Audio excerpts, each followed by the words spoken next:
Even while I was working with macropaw experts in the Queensland National Parks and Wildlife Service, kangaroos and wallabies didn't capture my imagination the way they do today.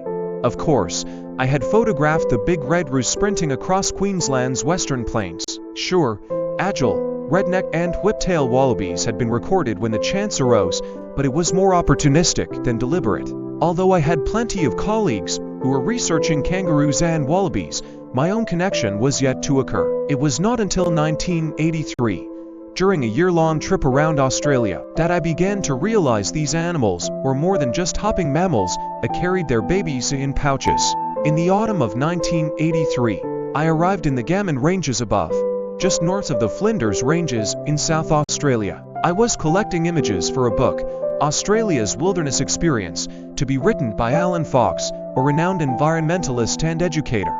Ironically, my first wilderness experience was to photograph feral goats. While waiting for goats to descend to drink at the waterholes in the late afternoon, I filled my time watching the behavior of wallaroos, which were abundant in that area.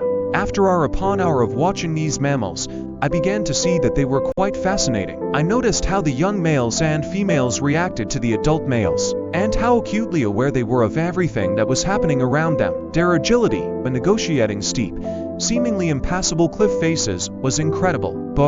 These animals are at one with their habitat, I thought to myself. Previously, on assignment for a book about Australia's Great Dividing Range, I had photographed expert rock climbers at Mount Arapiles in Victoria, but the wallaroos would put these guys to shame. While gazing through my lens into the dark, liquid eyes of a teenage doe opposite, my macropod fascination began. It would later continue to build, with increasing passion, as I set out to record as many examples of macropod behavior as possible in my lifetime. My fascination now extends to all 50 living Australian species. 6 species have become extinct since European settlement, and numerous behavioral aspects